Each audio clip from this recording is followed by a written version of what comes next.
¿En cuántas ocasiones has querido desaparecer para siempre?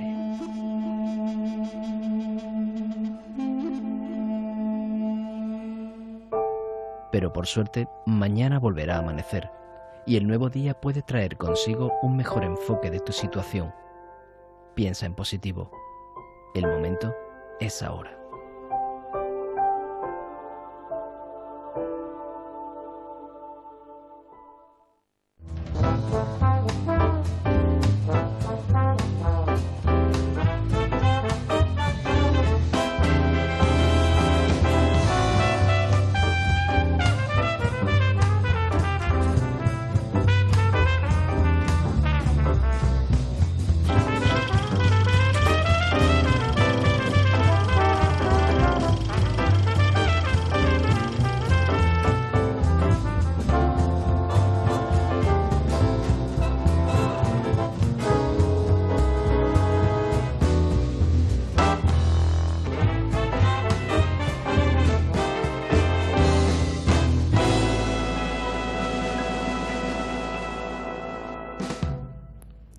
Bienvenidos a La Mujer del siglo XXI.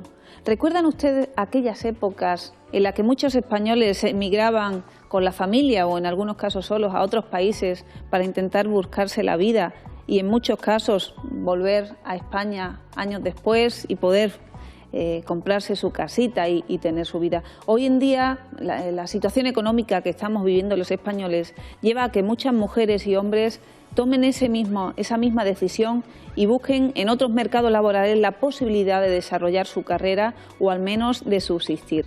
Vamos a hablar hoy de la fuga de cerebros, la situación que están viviendo muchos profesionales, muchos estudiantes, muchos científicos que ven que en el mercado laboral español no hay lugar para ellos. Vamos a escuchar esta introducción al programa de hoy y comenzamos. Cada vez son más las profesionales españolas que optan por emigrar a otros países. La situación económica de nuestro país, la falta de crédito a pequeñas y medianas empresas, la escasa inversión y los recortes en investigación y desarrollo están desembocando en una cada vez más preocupante fuga de cerebros. Paradójicamente, el mismo sistema que forjó la generación más preparada de la historia de España, ahora no les da cabida en el mercado laboral. No solo se rompen las ilusiones, estas profesionales se enfrentan a la separación de familia y entorno, la incertidumbre de marchar a otro país, trabajar en otro idioma, adaptarse al mercado laboral extranjero y la consiguiente duda de un posible retorno en el futuro. Muchos interrogantes para hombres y mujeres que vivimos en una sociedad injusta que no ofrece oportunidades de trabajo ni de bienestar. ¿Es una solución que los profesionales más formados desarrollen su carrera profesional en otros países? ¿Puede España permitirse el lujo de dejar escapar su potencial humano? ¿Son los recortes en educación, investigación y desarrollo una vía de salida a la crisis actual? ¿Saldremos adelante sin tejido productivo? Abrimos el debate con estos interrogantes, pero serán muchos otros los que planteemos a lo largo del programa de hoy. El cambio es una propuesta de la mente.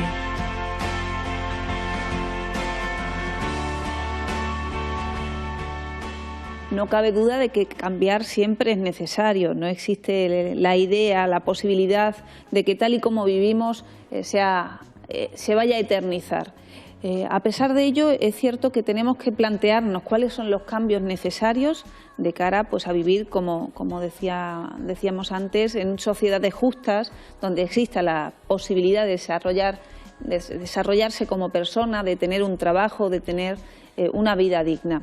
Hemos invitado para el programa de hoy a Beatriz Lacomba Arias, que es coordinadora de Relaciones Internacionales y Movilidad de la Facultad de Ciencias Económicas y Empresariales de la Universidad de Málaga, que está muy relacionado en el ámbito universitario, en el ámbito de esta facultad, con el intercambio con otros países y que nos va a permitir también pensar, no cabe duda, hemos hablado de investigación, de desarrollo, de las jóvenes promesas que se están forjando para el futuro. Tenemos que saber también desde ese ámbito universitario cómo se está valorando esa posibilidad de conocer otros destinos a nivel de formación y también cómo se valora ese hecho de que esos jóvenes que una vez que se licencian no encuentren su lugar. Bienvenida, Beatriz. Hola. Muchísimas gracias por estar en La Mujer del Siglo XXI. Un placer. Y para comenzar a situarnos un poquito, tu trabajo fundamentalmente en este aspecto de las relaciones internacionales y movilidad, ¿en qué consiste? ¿Cómo es? Bueno, además de mis labores como docente, en lo que refiere al cargo de coordinadora de relaciones internacionales, lo que tengo encomendado es buscar convenios e intentar establecer las conexiones con centros extranjeros en Europa, en Estados Unidos, en Asia, en Iberoamérica, para que nuestros alumnos puedan hacer intercambios, de forma que puedan pasar desde un semestre hasta un año en un centro extranjero.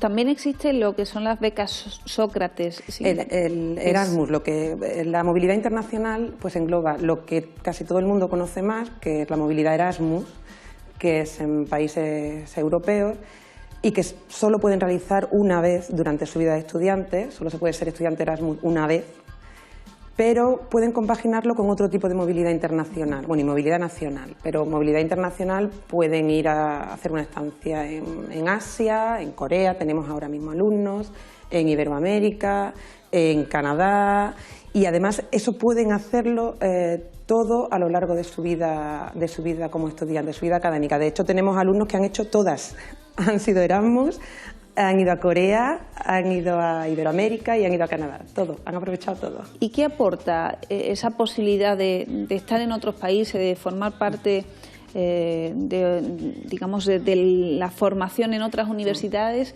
¿Qué aporta la formación de un alumno? Bueno, yo es que soy muy partidaria de que tanto las personas, los estudiantes, los profesionales, salgan de su entorno habitual, al menos alguna vez en su vida. Entonces, a los estudiantes les aporta, suele ser su primera experiencia de vivir fuera de su país, de su entorno, porque ellos lo que tienen que hacer es vivir fuera, tienen que estudiar y tienen que relacionarse, no es un viaje de placer o unas vacaciones. Entonces, desde el punto de vista académico, les permite conocer otro tipo de formación, otro tipo de docencia, otros centros con prestigio en Europa o fuera de Europa. Y como experiencia vital es única. Lo que a mí me cuentan todos los que vienen, todos, incluso los que lo pasaron mal al principio, es que lo repetirían y lo recomiendan. Y por eso, de hecho, muchos que vienen después de haber realizado la estancia Erasmus, lo que buscan es otra salida, otra posibilidad para irse al extranjero. La formación que reciben está tan valorada y es tan buena que existen programas en los que están empresas muy importantes del tipo BBVA, IKEA, o sea, empresas multinacionales grandes también, que consideran que aquel alumno, aquel estudiante que ha realizado una estancia Erasmus es un estudiante que tiene un valor añadido. Y suelen hacer una criba de currículums y prefieren quedarse con esos estudiantes que, al haber salido y al haber vivido fuera y estudiado fuera, demuestran ya unas habilidades propias y diferentes del resto de candidatos. Y, por supuesto, normalmente todos un dominio del idioma perfecto. Beatriz, lo que ocurre es que existe la idea, no sé si es errónea o difundida por algunos de los que han hecho ese tipo de intercambios, de que se va poco a clase, se estudia poco y se divierte uno mucho en ese tipo de intercambios. ¿Es así en el sentido, a nivel académico, qué aporta al alumnado, digamos, y cómo es reconocido el nivel académico, por ejemplo, de la Universidad de Málaga en otros lugares? Bueno, es cierto que se divierten, vamos, yo de hecho hice una estancia Erasmus, pero nosotros hacemos reuniones en la facultad en la que traemos a antiguos Erasmus y les cuentan a los futuros alumnos qué es lo que se van a encontrar. Y la mayoría de ellos les dicen, sí, os lo pasáis bien, pero tenéis que estudiar, pero tenéis que ir a clase, pero os van a exigir para aprobar.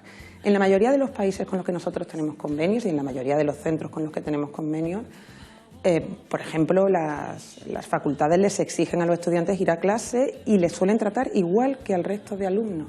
En Alemania tenemos bastantes convenios y las universidades alemanas, tenemos convenios, por ejemplo, con Heidelberg, que es la mejor universidad alemana, según prácticamente todos los rankings, y los alumnos tienen que ir a clase, tienen que exponer en inglés, tienen que que actuar y son evaluados exactamente igual que sus compañeros alemanes. Y lo mismo con otras universidades de centros extranjeros.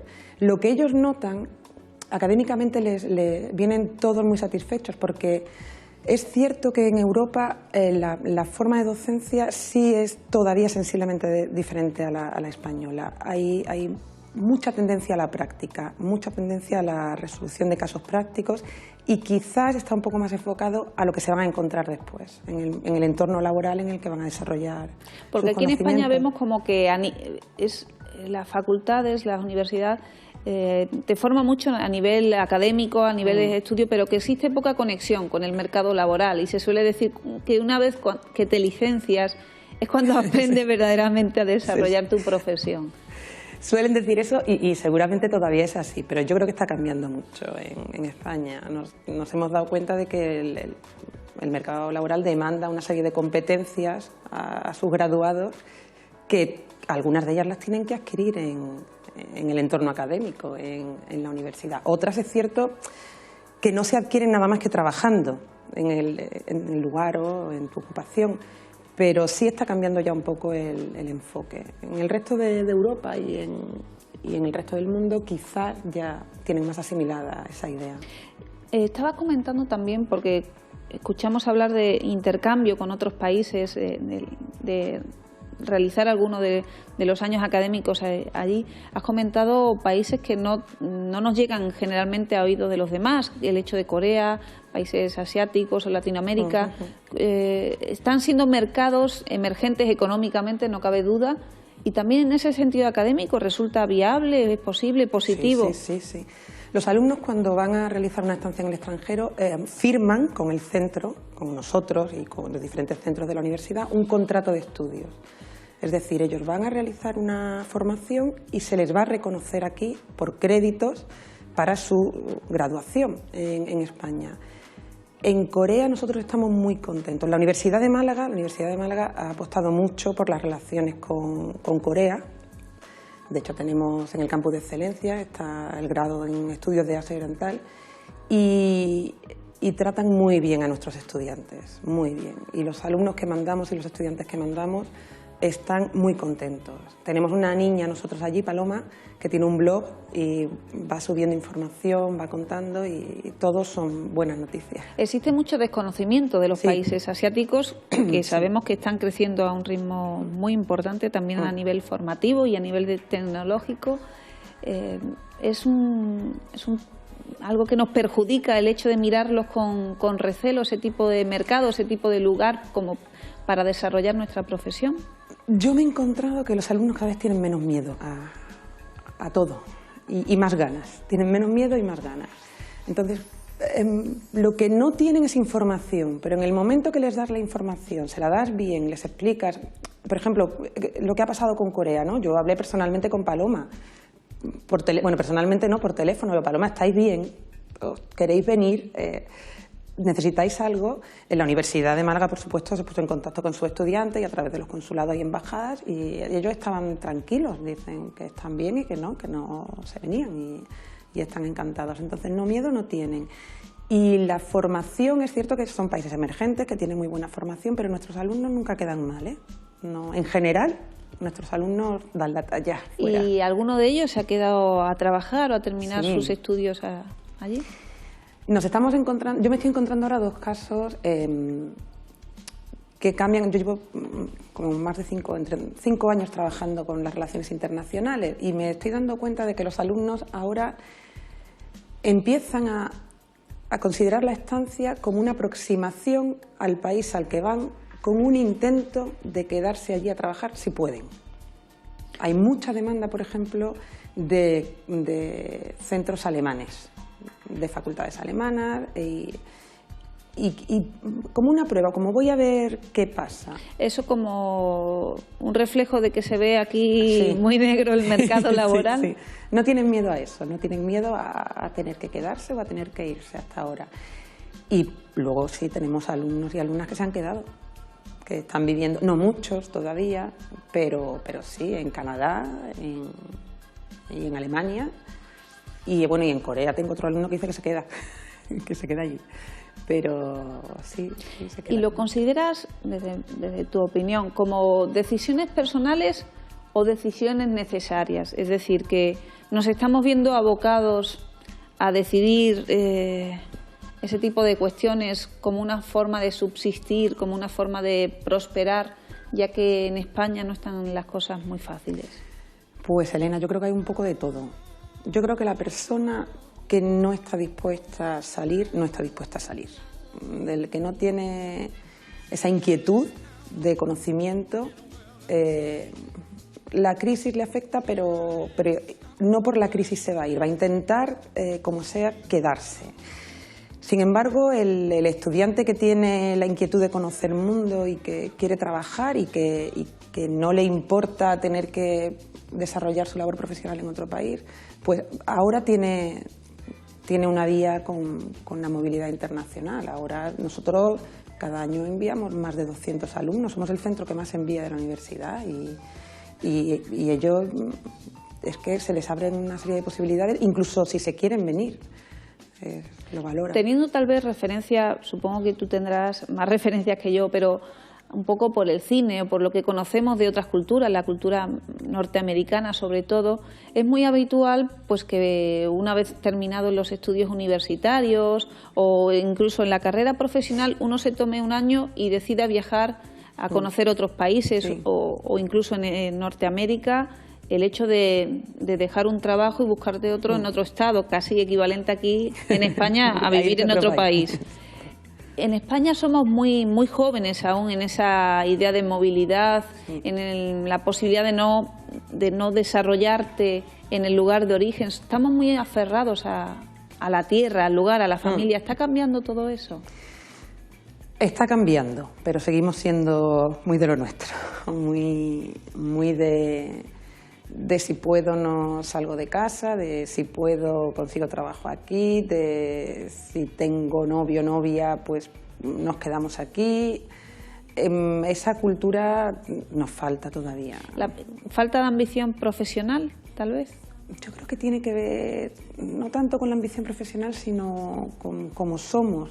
Somos más, quizás estamos más apegados a lo nuestro, a lo que consideramos nuestra casa y no somos conscientes todavía de la globalidad en la que se está viviendo y que el tema de la movilidad profesionalmente es algo que van a tener que asumir, que si van a comenzar a trabajar incluso aquí, pues si quieren prosperar y si quieren promocionar, lo mismo consiste en irse. En el sentido que eso de que tanto escuchamos hablando de la globalización, y que tan positivo lo vemos para algunos aspectos, tenemos que asumir que también en otros ámbitos de nuestra vida nos va a afectar. Es decir, que nuestras fronteras ya no son tan impermeables, están más abiertas, al igual que recibimos a personas de otros países, también nosotros mismos vamos a tener que empezar a considerar que nuestro ámbito para buscar empleo, para desarrollar nuestras vidas se amplía, ¿no? Sí.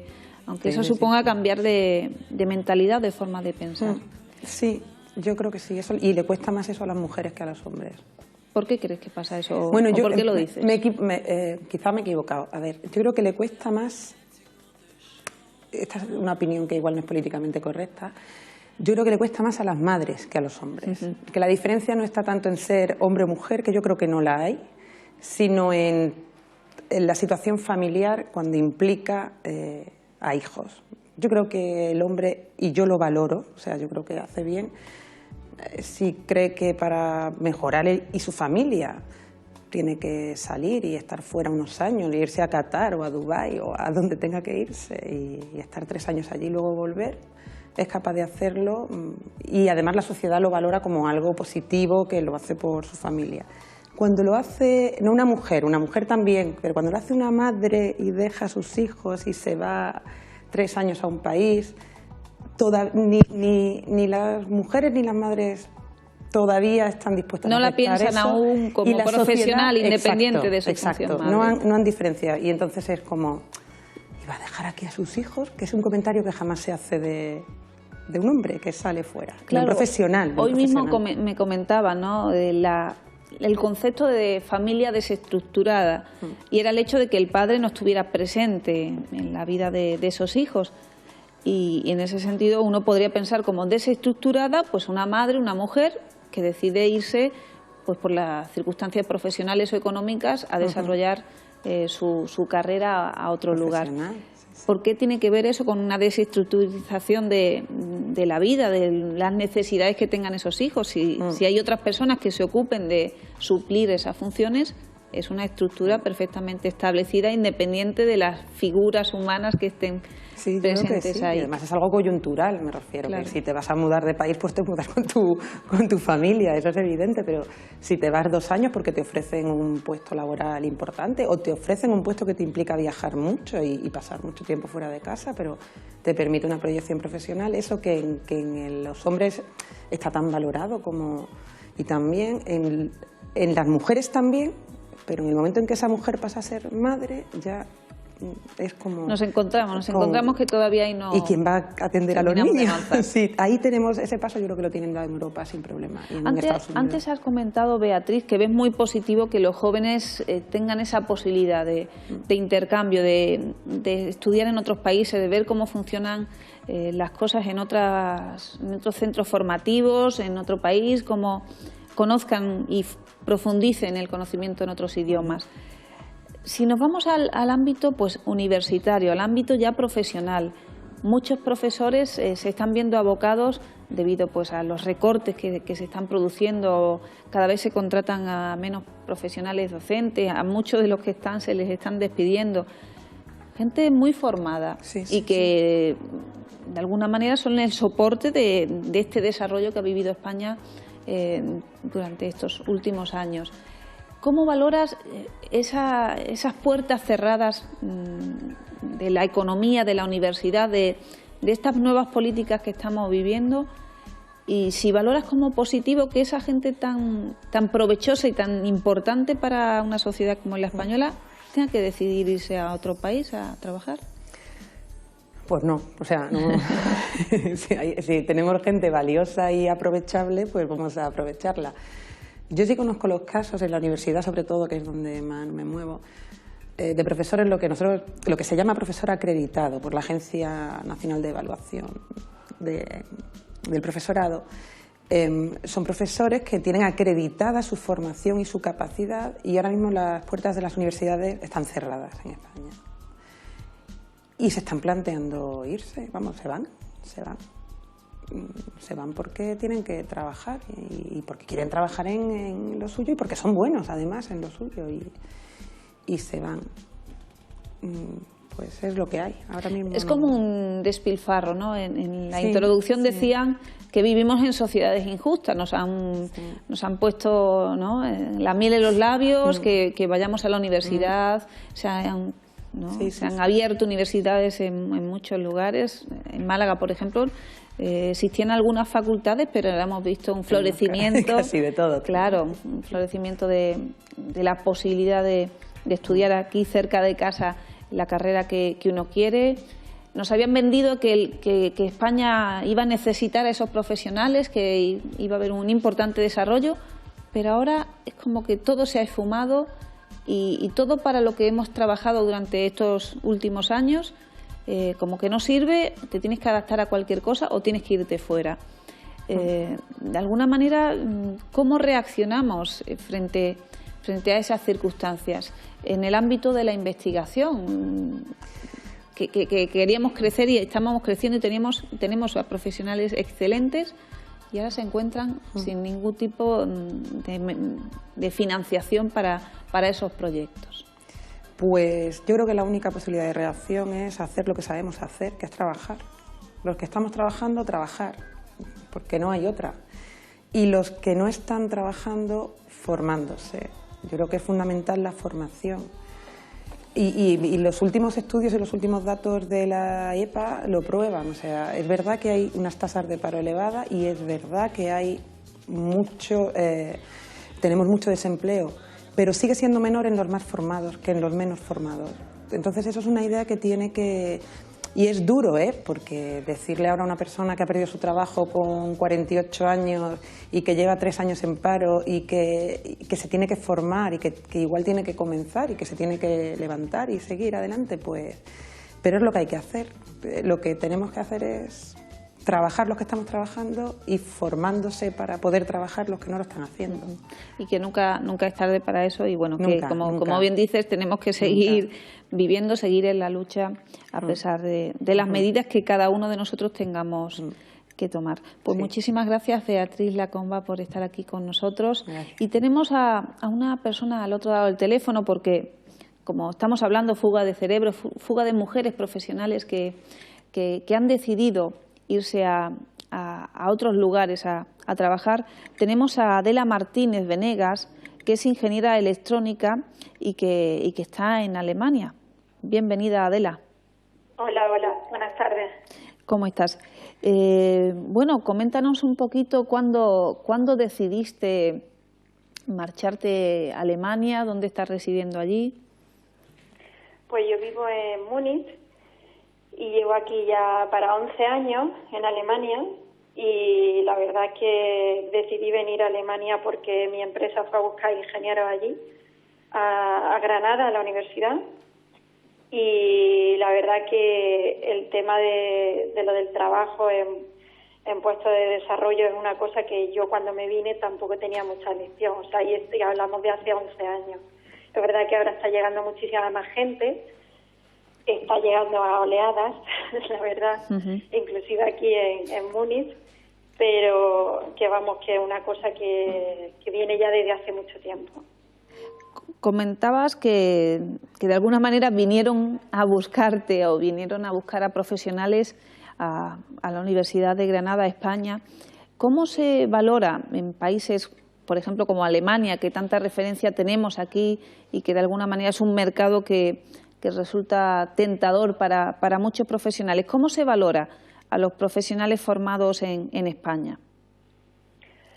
Pues se le valora muy bien, como cualquier otro trabajador. Si tú haces bien tu trabajo y eres una persona que cumple con tu trabajo, pues súper bien. Y además ellos ven el esfuerzo que tú haces, sobre todo con el tema del idioma, porque el idioma, el alemán, no es fácil, hay que decirlo. Y entonces se valora muchísimo, porque claro, los españoles salimos de España hablando inglés primero y luego después el idioma que te toca aprender. Claro. ¿Y en tu caso sabías alemán? No, yo no sabía alemán, yo vine aquí hablando solamente inglés y con el inglés en un puesto de desarrollo, me refiero de ingeniería, de cosas que tengan que ver con el tema científico, pues puedes sobrevivir los primeros años e incluso, hombre, al final con el tiempo tú tratas de integrarte en ese país, entonces tratas de aprender el idioma. Yo ya he tenido aquí un hijo también y entonces, o sea, forma parte de tu vida, ¿no? Pero para empezar a trabajar no necesitas más que el inglés. ¿Cuánto tiempo llevas en Múnich? 11 años. 11 años. Es decir, que ya casi estás haciendo tu vida ahí. Sí, o sea, yo de momento no veo posibilidades de volver, ni desde el primer año que vinimos aquí. O sea, aquí las cosas estaban muchísimo mejor, te pagan súper bien, te tratan muy bien. La única cosa que tienes que aprender realmente es el idioma y luego no estás cerca, no estás lejos de tu país porque puedes viajar fácilmente, no es lo mismo como la gente que viene a lo mejor de África o de países mucho más lejanos o gente que viene de América, de Estados Unidos. O sea, coger un vuelo a España son 2 horas y media y vamos, no es algo que te impida estar alejado de tu país. Y en Alemania dices que cuando llegaste la consideración era muy buena, los sueldos muy buenos, la vida que podías tener en ese momento era buena. ¿Han cambiado algo las cosas con la crisis? ¿Ha habido recortes? ¿Están las cosas ajustadas o se está viviendo de una forma totalmente diferente allí? Es que aquí, por lo menos donde yo vivo en Múnich, aquí no notan la crisis, que aquí sigue habiendo un montón de empresas, muchísimo trabajo. Es verdad que entre medias a lo mejor hay gente que en algún momento ha perdido el puesto de trabajo, pero luego lo ha vuelto a recuperar rápidamente y entonces hay muchas posibilidades.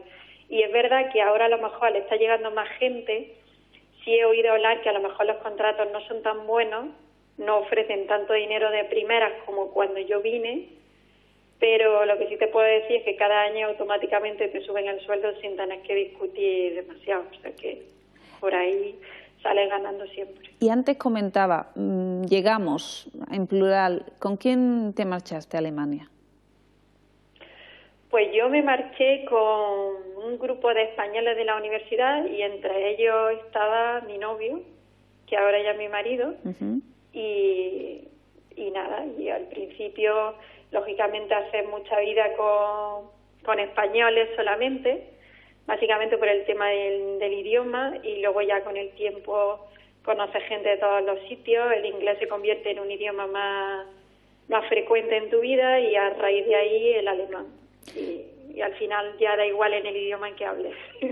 Antes, cuando comenzaba el programa, hacía memoria un poquito y a lo mejor a algunos de los telespectadores le toca más de cerca. Hubo un tiempo en España donde muchos españoles y españolas tuvieron que emigrar a Suiza, a Francia, a Alemania, como forma de subsistir. No eran tanto profesionales cualificados como está siendo hoy en día, eran personas pues bueno, que trabajaron en la hostelería, en las fábricas. ¿No suena de alguna manera esta situación a algo que remonta a esos años en los cuales nos teníamos que ir a hacerle los trabajos que no querían o que no cubrían la población original de esos países? De alguna forma estamos desprendiéndonos de personas muy cualificadas y muy valiosas en España, estamos perdiendo. Hombre, yo creo que mira, como española me encantaría poder hacer lo que hago aquí en Alemania, desarrollar lo que yo hago aquí, porque para eso he estudiado y entonces me gusta lo que estoy haciendo, por supuesto. Primero eso me gratifica, pero claro, me gratificaría muchísimo más poder hacerlo para mi país. Y sin embargo no puedo elegir porque no existe ese trabajo en España. Entonces, al final, pues nada, decides aprender otro idioma, otra cultura, tus hijos van a ser bilingües, miras todo lo que son las ventajas de vivir en el extranjero, por supuesto, y te quedas con eso. Pero por supuesto que me encantaría que España fuese un país un poquito más proactivo y que la gente no tuviese sencillamente que decir, bueno, me tengo que ir, sino que pudiese elegir. Y hoy por hoy no se puede elegir, pero cuando yo me vine tampoco podía elegir realmente, porque el trabajo que ya te digo que yo desarrollo aquí no existe en España. Y de alguna manera se nos ve desde Alemania, del norte de Europa, como que España es el norte de África. ¿Nos ven como tan subdesarrollados? No, en absoluto. España se ve como un país importante, o sea, no estamos hablando de África en ningún momento. España es un país que ellos mismos cuando van a hacer vacaciones a España saben que España tiene calidad, que España es un país desarrollado, que hay un hospital, que hay todo, ¿no? El problema de España es la imagen de despilfarro, desorganización que da, y yo creo que básicamente es que la clase política que hemos tenido, ya no voy a hablar ni de uno ni de otro, da igual, pero es que no se han preocupado de los años realmente en los que la población es activa, porque hay una buena universidad y luego hay una jubilación, pero los años que hay entre medias nadie se ha preocupado de planificarlo. Entonces, eso sí da pena, que tú formas gente y esa gente luego se va a hacer trabajo a otro sitio. Y desde el punto de vista de productivo, como bien comentas, ¿se ve a España como un país productor, un país con fábricas, un país que exporta algo o solo exporta profesionales? De España se conoce básicamente la industria agroalimentaria, pues el jamón, el aceite de oliva, el turismo, pero desarrollo, realmente, ¿qué producimos en España a nivel tecnológico? Claro, nosotros desarrollamos software, en España se desarrolla software y se importa la tecnología, pero no se desarrolla. Claro, comentaba antes con Beatriz, ¿no?, que en los últimos años también con ese incentivo que habíamos vivido con la universidad, el acceso de muchas más personas y muchas más mujeres también a la universidad, pues había más investigadores, más personal cualificado y formado. Habíamos visto que estábamos en muy buenas posiciones en el 9º, si no me equivoco, en el 9º lugar en investigación, en desarrollo. Tenemos aquí en Málaga el parque tecnológico, etcétera, pero todo eso queda como en humo en la actualidad cuando se ha disminuido drásticamente la inversión que hace el Gobierno, que nunca ha sido la suficiente, hay que decirlo también, los distintos gobiernos en el aspecto de investigación. No nos damos cuenta de la importancia que tiene para el desarrollo de un país tener investigadores, tener desarrollo, porque claro, no solo es inventos, es medicina, ¿no?, a nivel farmacéutico, a nivel alimentario. Yo creo que lo que falla realmente en España es justo después de la universidad. Aquí, por ejemplo, en Alemania está muy bien planificado el tema de las prácticas de empresa. Entonces, una persona acaba su estudio y sabe que directamente va integrada al nivel al trabajo, porque hay un entramado empresarial que absorbe toda la cantidad de estudiantes que salen en Alemania, más los que vienen de fuera. Entonces, realmente eso sí está bien planificado aquí, y eso es lo que falta en España. En España falta entramado empresarial, faltan empresas y falta que no se destruyan más empresas, claro. Entonces, yo creo que por ahí es por donde falla, que acabas la carrera y luego no encuentras trabajo. Y si no te enganchas, pues entonces, ¿qué haces? Bueno, tienes que buscar trabajo o quedarte en el paro. Estábamos hablando con Beatriz y yo creo que a nivel universitario sí existe esa buena intención de conectar lo que es la universidad con las empresas, de servir de ese nexo. Pero claro, no es suficiente con que esa labor la haga solo la universidad, la tienen que favorecer también las políticas estatales y autonómicas, favorecer que existan, como bien has dicho, ¿no?, que existan las empresas, que exista ese incentivo para que acojan a los jóvenes, para que exista ese rodaje, y no solo como becas de investigación. No sé si tú has vivido esa circunstancia que están viviendo muchos de ser becarios.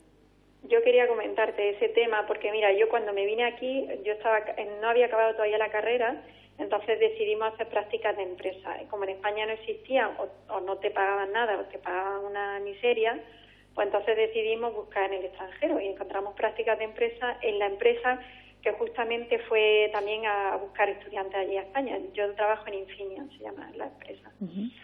Y bueno, y la oferta de prácticas para estudiantes era inmensa y las condiciones de contrato eran increíbles, eran tan buenas que superaban a contratos de trabajadores en España. Entonces, claro, lo flipan, dicen, me voy. ¿Y la opción del regreso es algo que siempre tiene un emigrante en mente o es algo que ya consideras que, bueno, que regresa solo de vacaciones? Claro, yo ya tengo la mentalidad alemana. Yo ya pienso que voy de vacaciones, pues claro, el nivel de vida que yo tengo aquí, ahora mismo no veo posibilidad, como te decía, primero a nivel profesional de hacer algo parecido a lo que yo hago aquí, y segundo de estatus social, lo que yo gano aquí, el tipo de vida que tengo, la calidad de vida, los horarios que tengo, que yo, por ejemplo, a las 4:30, 5 de la tarde ya acabo y ya tengo el resto de la tarde para mí. Otro tipo de... que a lo mejor en España sí están implantados en algunas empresas, lo del horario continuo. Y bueno, no en pocas. Claro, pero ese tipo de facilidad que yo encuentro, de calidad de vida, pues creo que sería, o sea, de momento impensable en España. Por último, has comentado que tienes ya a un hijo que se está educando y se está desarrollando y creciendo en Alemania. ¿Cómo crees que está siendo esta experiencia para él? El hecho de unir costumbres de dos países y ver desde la óptica a España, pues supongo que el que viene a visitarla puntualmente. Pues a él le encanta España, le encanta Granada, habla con los abuelos casi todas las semanas por Skype y con sus titos. Y bueno, para él algo muy natural, porque él habla, si se encuentra en alemán, habla en alemán, y si se encuentra en español, habla en español, y lo ve como algo muy natural, porque él está creciendo en de esa manera, ¿no? Y además yo tengo la ventaja de que en el mismo sitio de trabajo tengo una guardería. Entonces... Algo que siempre venimos hablando en España de estas cosas, y aquí en el programa La Mujer del Siglo XXI igual, pero parece que queda muy bonito decirlo, pero nadie toma medidas para que así sea. La conciliación laboral y familiar, ¿no? Eso es muy importante. Yo no necesito aquí... Hombre, a lo mejor en España necesitaría a los abuelos, como le ocurre a mi cuñada. Pero yo, por ejemplo, aquí, que no tengo a los abuelos, puedo además compaginar mi trabajo con mi vida privada y encima tengo la posibilidad de llevar a mi hijo a una guardería que está aquí dentro del recinto donde yo trabajo y, vamos, eso es una ventaja. Bueno, estamos hablando con Adela Martínez, que es ingeniera electrónica, que vive en Múnich, en Alemania.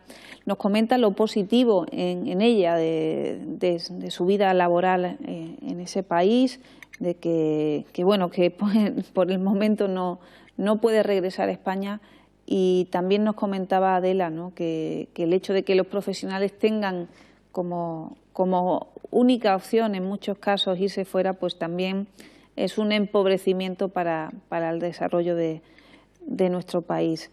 Adela, muchísimas gracias por compartir con nosotros tu experiencia, por estar aquí de esta forma también en Andalucía, tu tierra. Me alegro un montón, muchas gracias. Claro, y bueno, que sea también tu referencia para otras personas que piensan que no existe salida para ellos, pues esa posibilidad de sentirse a gusto trabajando en otro lugar, o también planteamos pues bueno, que incluso cerca también uno puede conquistar su espacio, pero hay que reivindicar, en ese sentido, darle un tironcillo de orejas a los que tienen que favorecer las medidas para que después de la universidad existan trabajo para los jóvenes. Muchas gracias, Adela, y te esperamos pronto. De acuerdo, hasta luego. Adiós. Y nosotros nos vamos a ir unos momentitos a publicidad, pero enseguida estamos de vuelta en La Mujer del Siglo XXI.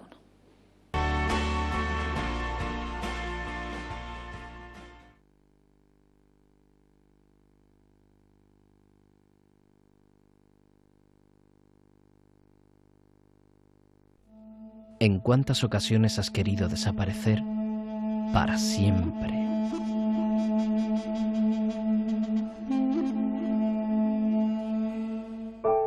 Pero por suerte, mañana volverá a amanecer, y el nuevo día puede traer consigo un mejor enfoque de tu situación. Piensa en positivo. El momento es ahora.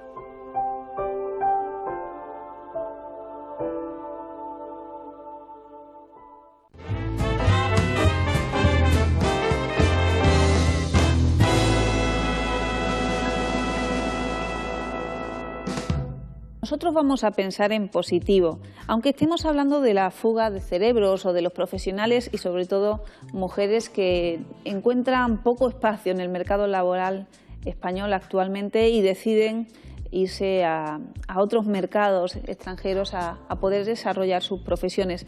Entre los datos que he encontrado hablan de unos 400.000 españoles que han decidido en los últimos años tomar las maletas y buscarse un trabajo en otro país. Acabamos de hablar con uno de ellos, con Adela, que nos comentaba que en su caso, bueno, la experiencia está siendo buena ya desde hace 11 años, que digamos que antes de que comenzara de una forma más grave esta crisis que estamos viviendo.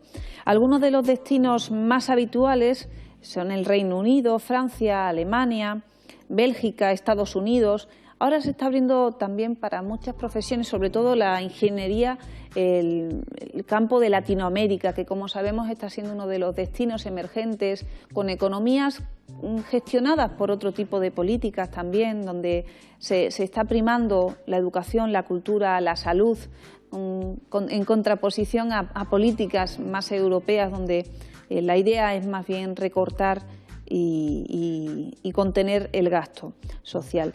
Tenemos ahora con nosotros a Maricruz Pinilla, que es directora de Idiomas Guay, que de alguna manera ha sido también el nexo que nos ha permitido pues contar hoy con Beatriz, con Adela, y que trabaja día a día pues también en esta necesaria conexión del ámbito de formación estudiantil universitario con las empresas, pero también con esa idea de de contar con fronteras más amplias, es decir, que no solo nos centremos en el mercado español. No sé si me equivoco. No te equivocas. Maricruz, bienvenida. Gracias. Nos comentas que Idiomas Guay forma parte de una idea, del Instituto de Práctica Empresarial, que de alguna manera pues, ha desembocado en esta nueva sección o departamento, como quiera llamarlo. Coméntanos un poquito qué es el Instituto de Práctica Empresarial y cómo surge esa nueva vía necesaria tal vez en estos momentos que estamos viviendo. Sí, y tan necesaria. Yo te cuento, el Instituto de Práctica Empresarial es una escuela de negocios que nace hace 20 años, es una empresa malagueña, nace en Málaga, aunque luego echa raíces en toda España. Y bueno, pues tenemos 8.000 alumnos en todo el panorama nacional y pues hace algunos años vimos la necesidad de quitar limitaciones, de que los profesionales, nosotros tenemos muchos profesionales, muchos directivos, entonces conocemos muchas empresas y entonces veíamos una limitación el tema de la comunicación internacional. Entonces hace varios años yo me puse al frente de lo que es el Centro de Idiomas Guay, donde queríamos erradicar esas limitaciones. Lo mismo que ahora vemos fundamental que las empresas pues tienen que exportar, ¿no? Y los profesionales algunos tienen que irse, ¿no? Bueno, pues vamos a facilitarles. Permíteme, Maricruz, que te haga Sí. una broma. ¿Qué empresas? Están quedando empresas en España. Bueno, hay algunas empresas que se mantienen vivas, no todas las que quisiéramos ni todas las que había, pero indudablemente quedan empresas, ¿no? Y más posibilidades tienen aquellas que se deciden a exportar, ¿no? De hecho, Zara y Mayoral, pues cómo sobreviven, porque siguen vendiendo fuera, ¿no? Y el profesional que no tiene trabajo aquí tiene que irse fuera. Entonces, Idiomas Guay nace para esas carencias, esas limitaciones, para hacer que empresas y profesionales puedan seguir trabajando y puedan subsistir. Esa es fundamentalmente la idea. Es interesante porque hemos hablado con Beatriz, a la que conoces muy bien y que nos has presentado, desde un punto de vista pues, más académico, más universitario, a nivel estudiantil, aunque luego hemos hablado también de los docentes, de los profesores de la universidad que se están viendo en momentos difíciles en muchos casos. Comentas que os dirigís ya a licenciados, a directivos, a profesionales que están en el ejercicio de su trabajo. Estamos encontrando que somos generaciones mucho más formadas que las anteriores, porque tal vez antes había muy buenos profesionales, pero eran de sectores minoritarios. Hoy en día la universidad es algo casi normal para cualquier clase social. Incluso pues, es como casi el estudio básico, pero no es suficiente solo tener una licenciatura. Luego estamos viendo que se exige algo más, por ejemplo, los idiomas. ¿Qué buscan esos profesionales, esos directivos que vienen a vosotros? ¿Qué necesitan? Bueno, pues tú bien lo has dicho, necesitan idiomas, ¿no? Hay empresas, estamos trabajando con una empresa importante a nivel de España y bueno, pues está mandando a sus profesionales fuera. Entonces nosotros los estamos formando para que puedan irse a otros países y no tienen más opción. Es decir, les dicen que se tienen que ir y se tienen que ir, ¿no? Y que tienen que formarse pues, en unos pocos meses, ¿no? Y en eso estamos en... Esa es una problemática que he encontrado mientras preparaba un poquito el tema de hoy. Hablábamos antes de personas que no tienen trabajo, recién licenciados o gente que pierde su empleo y dice, bueno, cojo las maletas y me marcho. Pero hay otros profesionales que trabajan en Málaga o en otros lugares y su empresa le dice, señor, se tiene usted que marchar a otro país. ¿Cómo se lleva eso? Porque claro, normalmente no eres una persona soltera en la mayoría de los casos, tienes familia, tienes hijos. ¿Cómo se gestiona todo ese cambio? E incluso, ¿cómo podemos valorarlo desde el punto de vista de un país? Que gente o empresas que cierran sus delegaciones en España y se marchan fuera. Lo llevan regular. Porque hay muchos casos de personas ya con una cierta edad, con hijos ya entre 16 y 20 años, difíciles de mover. Lo llevan regular, pero la verdad es que no les queda otra opción, porque la empresa baraja 3 o 4 países y tienen que irse. y tienen que formarse en idiomas, es fundamental. El tema de los idiomas no está todavía muy... ¿Qué idiomas básicamente son esos objetivos? Sobre todo el inglés, o sea, es que el inglés es fundamental. De hecho, es la asignatura pendiente que sigue en España. Yo tengo un centro de idiomas donde se dan bastantes idiomas, pero como el inglés sigue siendo el problema, pues casi todo el mundo quiere solucionar primero el inglés antes de empezar otro idioma. Y el alemán, son dos idiomas fundamentales.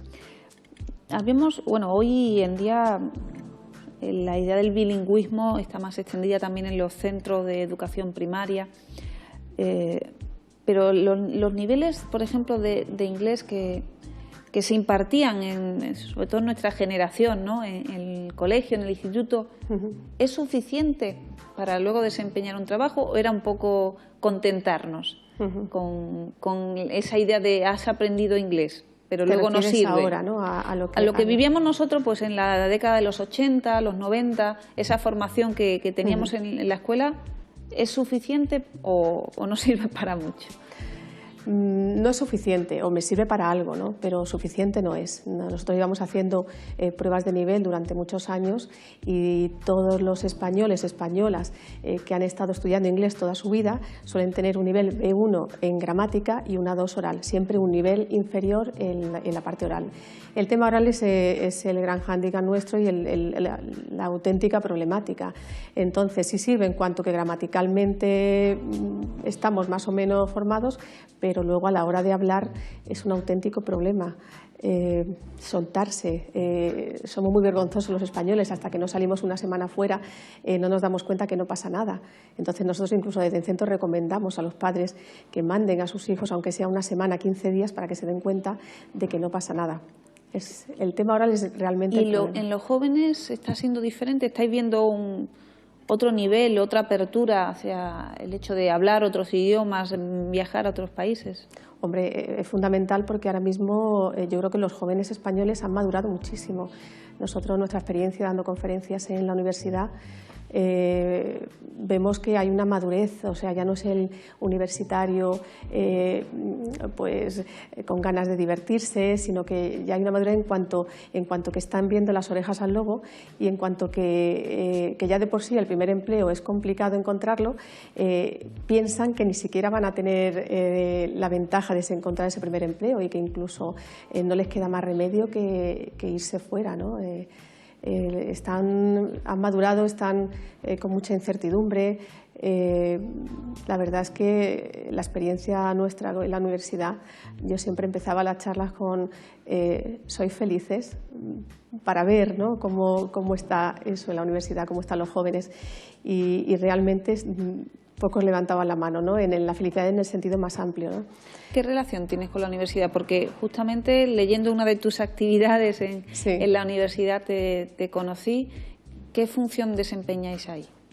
Nosotros, miran, Idiomas Guay nace, se pone en marcha como centro de conocimiento, investigación y formación.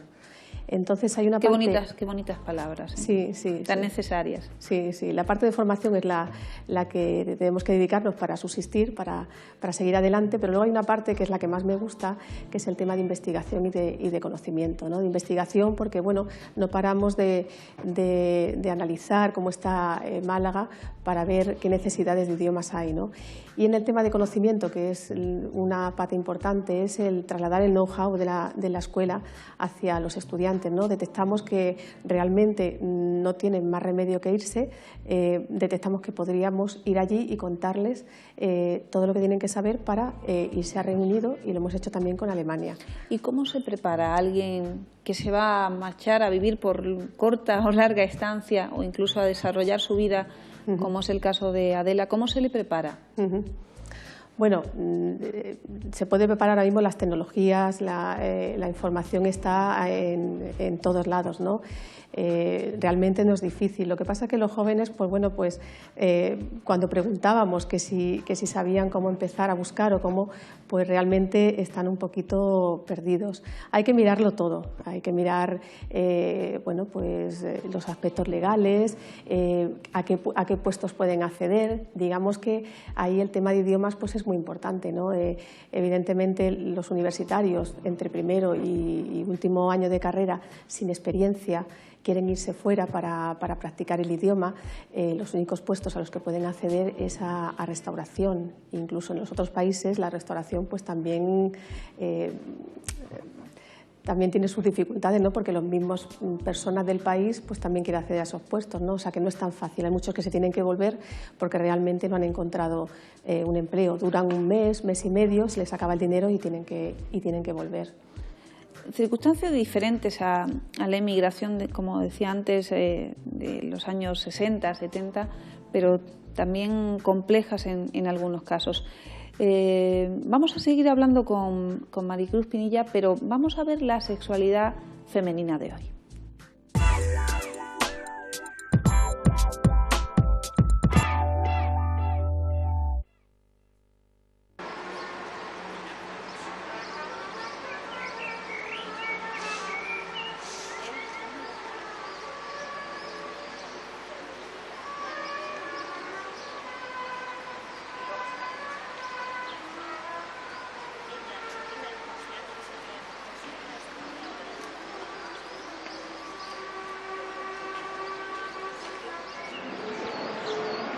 Hola, Milce.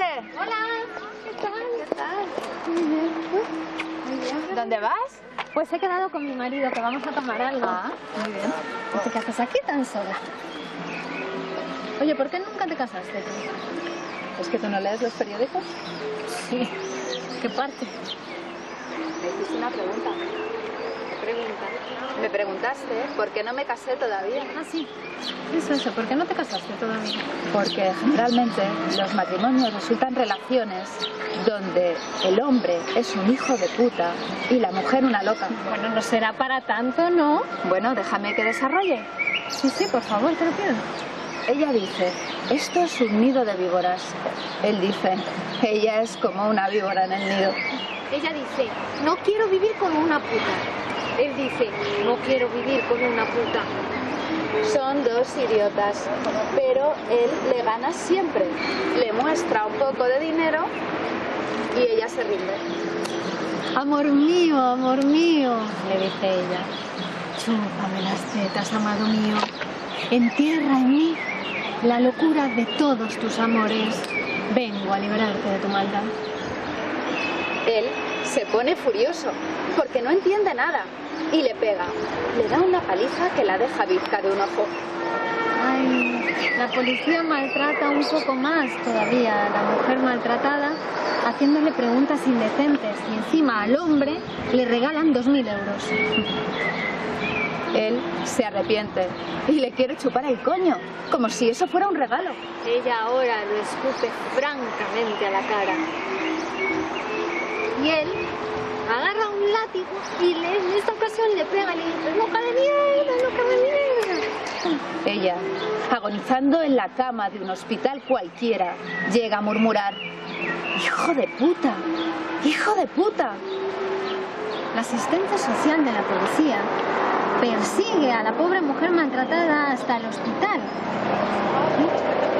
haciéndole preguntas indecentes. La mujer está moribunda. Ella recuerda una frase de la boca de un hombre mayor hace unos días y decide seguir viviendo. Recomenzar todo de nuevo, vivir una nueva vida. Él se entera por la policía de dónde vive ella. La persigue. Quema la casa que ella ha podido construir con sus propias manos, con su trabajo, con su dinero. Y en esas también le desfigura un poco la cara, le quema la cara. Él cuando la ve se arrepiente y dona los 2.000 euros que le habían dado a la iglesia. El cura de la iglesia insulta a la mujer en el confesionario porque ella cuando habla de su marido dice, ese hijo de puta, le prohíbe rezar Ave María y solo le permite rezar Padres Nuestros. Ella en ese momento se excita pensando en la libertad. Él recibe una paliza por parte de la policía por haber donado los 2.000 euros al cura de la iglesia. Le pegan porque ahora el cura se gastará el dinero con las mujeres, sus monjas.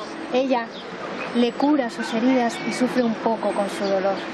Él, una vez curado, le rompe el culo, pero sin clase, sin ninguna clase. Y después se va a emborrachar con el cura y con la policía. Ella se hace socia de Mujeres Unidas y abandona para siempre la heterosexualidad clásica. Él, desde el principio, tenía preferencias por sus compañeros de trabajo, por el cura y por la policía. Es clásicamente un homosexual. Ninguno de los dos conoce lo que es el amor. Son como dos pobres animalitos en medio de la selva, pero solos, sin otros animalitos. Ay, pobres. Por eso no me caso. Entendí. Si quieres vivir de otra manera el amor, Comienza tu psicoanálisis.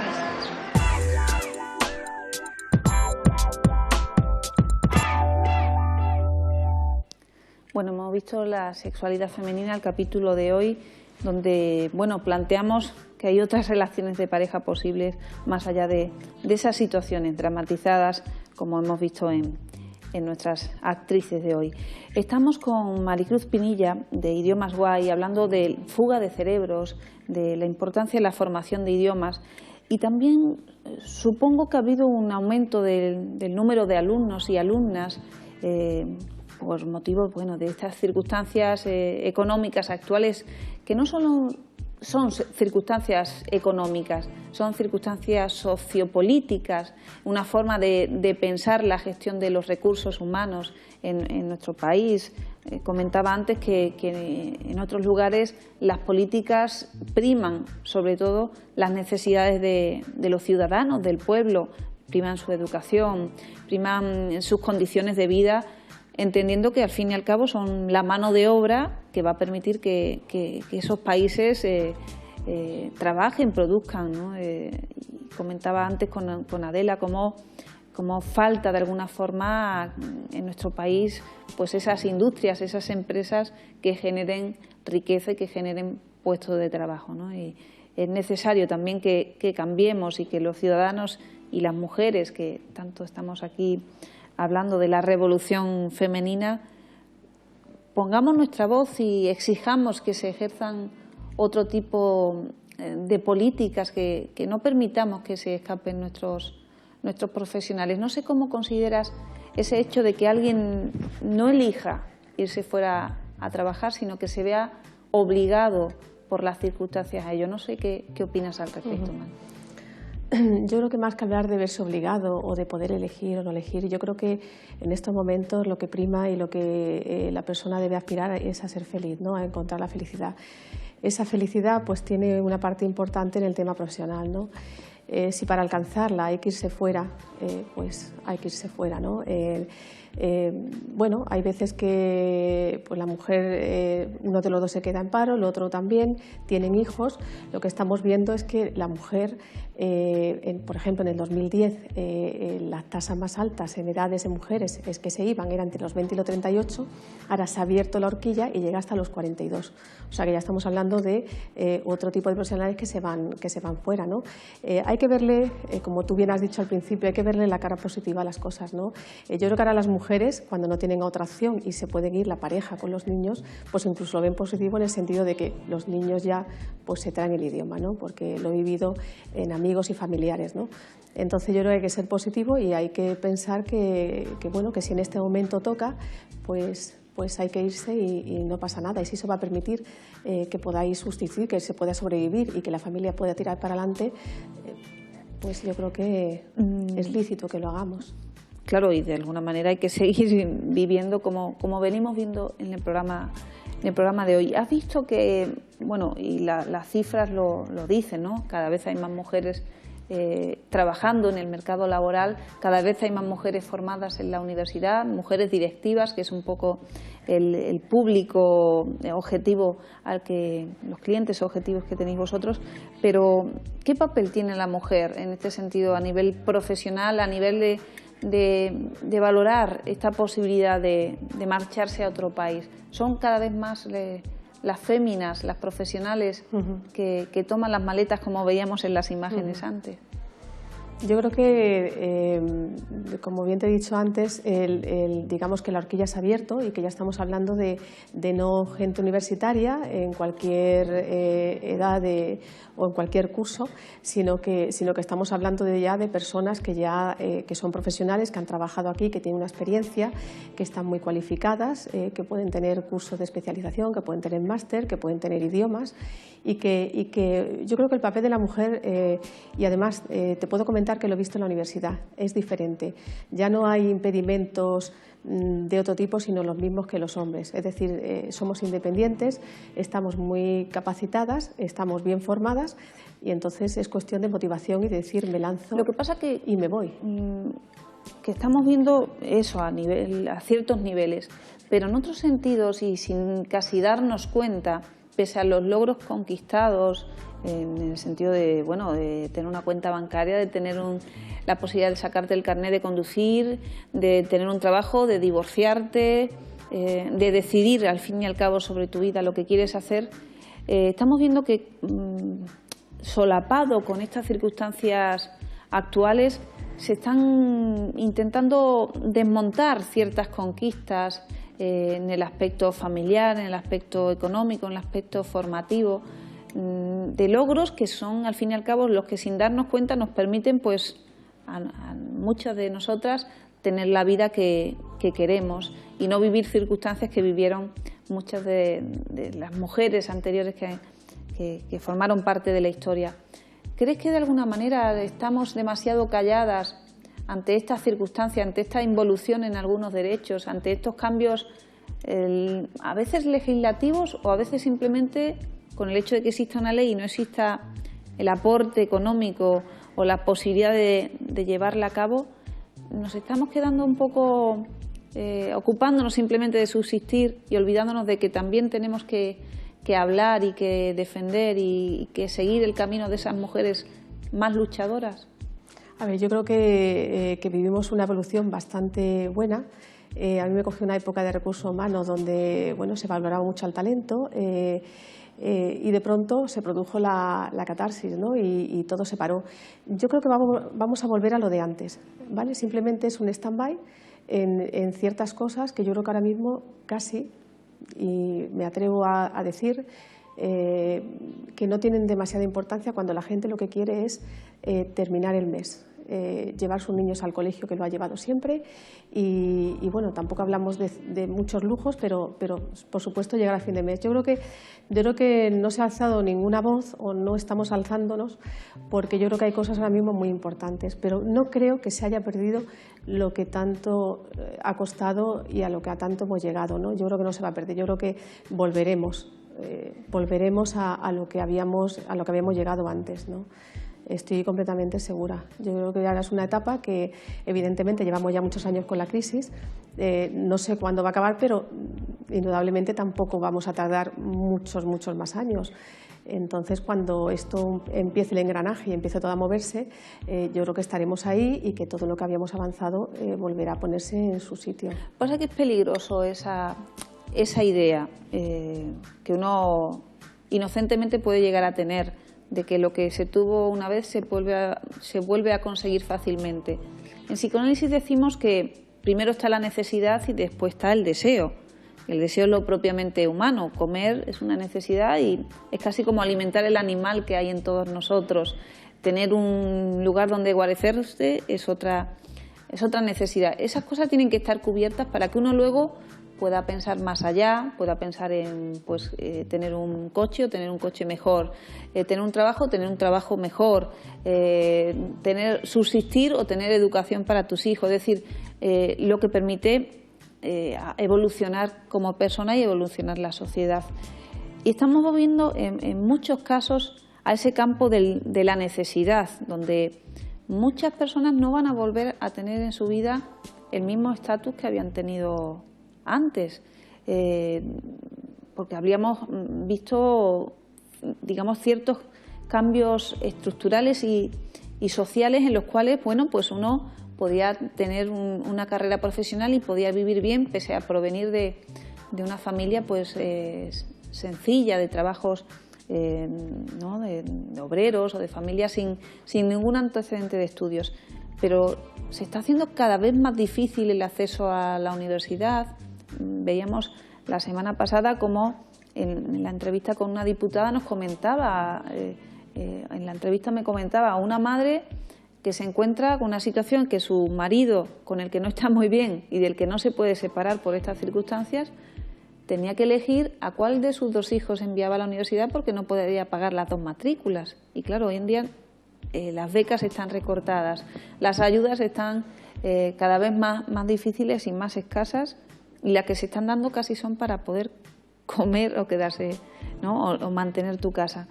De alguna forma somos un poco ingenuos en ese sentido de valorar nuestra vida desde nuestra pequeña espacio personal y no darnos cuenta de la ideología que nos sostiene. Y sé que te pongo en un apuro, ¿no? Pero es un poco para que podamos conversar, ¿no? Bueno, yo creo que, volviendo a lo de antes, a los derechos, al volver a recuperarlos, yo creo que al final estamos viviendo una situación de subsistencia y, perdona que lo vuelva a repetir, ¿no? Hay cosas ahora mismo de primeras necesidades que están rondando tu mente. Entonces yo creo que hablar de otras cosas ahora mismo, yo ahora mismo las mentes están, vamos al día a día, vamos a ver cómo... ¿Qué preocupaciones tienen esos directivos que vienen o esos profesionales que vienen a la escuela? ¿Son necesidades o ambiciones o deseos muy diferentes a lo que eran hace unos añitos, que estábamos todos mucho mejor?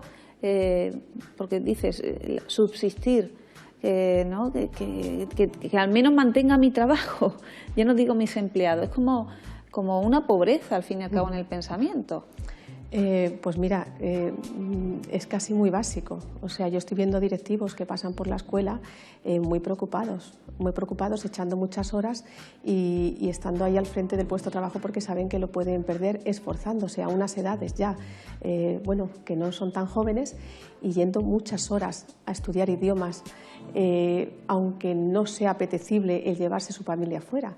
Está la cosa muy dura, muy complicada y se está pasando bastante mal, ¿no? Y a nivel de directivos, casi que nada más que el tema de conversación es a ver cuándo me voy, con eso de mejor me voy porque sigo trabajando, pero qué problema, ¿no? En casa, con los niños, con mi mujer que no se quiere ir. Ya sabes que los españoles somos muy de raíces, muy pasionales, muy de familia y bueno...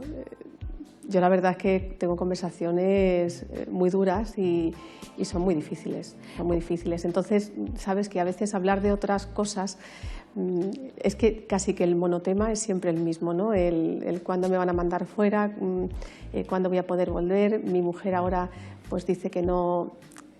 Es que es tan básico ahora mismo lo que preocupa. Hay otra cuestión interesante que estos días atrás surgía en una conversación. Y era que en otros países, antes con Beatriz hablábamos de Canadá, Alemania, Francia, en Norteamérica, incluso en Latinoamérica, se valora de otra forma pues a los profesionales cualificados. Aquí muchísimos médicos, muchísimas enfermeras y enfermeros están yéndose a países del norte y muy valorados por su formación. Esos profesionales en otros países pues tienen muy buena remuneración, muy buen estatus, muy buena consideración y un respeto por parte de los conciudadanos, y en España nos encontramos con que, por ejemplo, los médicos están sufriendo un grave retroceso de sus condiciones económicas y condiciones de trabajo, los profesores otro tanto, vamos, como que se está maltratando muchísimo. Y todos sabemos que estamos viviendo situaciones difíciles todos, pero que existe una desconsideración, una denigración de alguna forma a profesionales que son muy cualificados, que llevan muchísimos años formándose. No es una pobreza para una sociedad que no valore ese capital humano que al fin y al cabo permite que haya calidad de vida, permite que haya descubrimientos científicos que también son exportables, permite que haya educación y que luego de esa educación haya nuevas remesas de profesionales. ¿Cómo como si no valoráramos lo nuestro y solo valoráramos el dinero en sí. Bueno, es un tema complicado, ¿eh? Yo creo que ahora mismo estamos muy ensimismados cada uno consigo mismo, ¿eh? en cómo soluciono mi papeleta, ¿no? Y poco preocupados a lo mejor de lo que pasa y de lo que puede pasar y del... Es un problema también en ese estado de necesidad del que venimos conversando, porque el aislamiento al que nos está llevando estas circunstancias es uno de las circunstancias que utiliza el sistema para explotarnos de alguna forma. Porque cuando unimos fuerzas, yo a lo mejor puedo X y tú puedes Y, si nos unimos podemos X e Y, podemos más. O si nuestra voz se escucha hasta aquí, pues si unimos nuestras voces se escucha un poquito más amplificada. Es decir, que todos los logros en la humanidad se han conseguido por la suma de fuerzas, por las alianzas, por ceder algunos espacios para ganar otros. Y esa falta es interesante lo que comentaba, ¿no? Esa falta de grupalidad, de unión, nos está llevando de alguna manera a no poder pensar el futuro. Y ya en algunos otros programas lo hemos planteado también, ¿no? Y recuerdo a Ángeles Álvarez que el día pasado lo comentaba, ¿no? La importancia para una mujer y también para los hombres de pensar el futuro. ¿Qué sociedad? Ahora vivimos situaciones difíciles, pero ¿qué sociedad queremos después que haya? ¿Qué nos va a quedar si no somos capaces de pensar el después? Está muy bien que ampliemos fronteras y era uno de los objetivos de lo que estamos estudiando, lo que estamos avanzando, de la integración en la Comunidad Europea, que sea fácil irse de un país a otro, pero que sea algo elegido, en el sentido no una obligación, que no seamos como piezas que el sistema utiliza y tira cuando le viene en gana. Nos da pie a hablar de muchísimas cosas. No quiero ponerte en más apuro, Maricruz.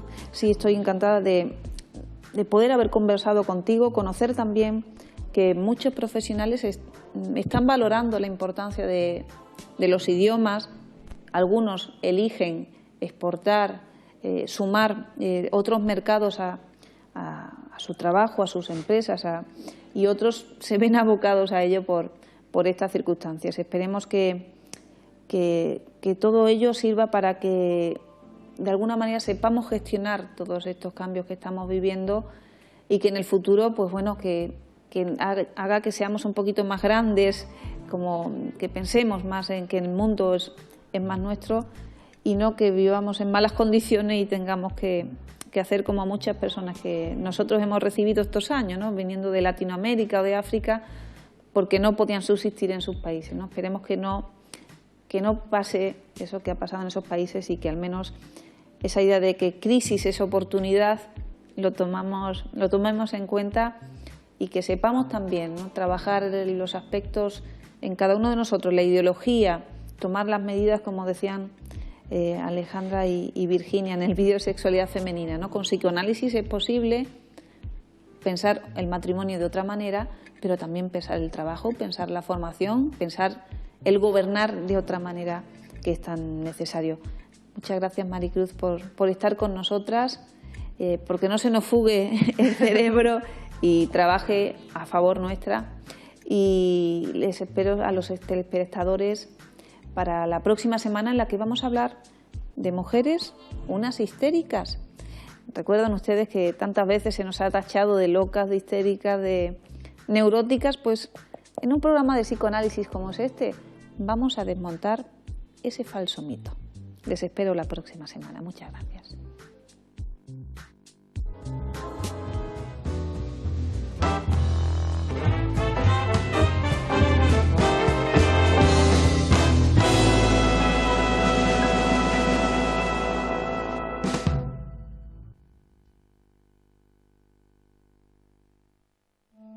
¿En cuántas ocasiones has querido desaparecer para siempre?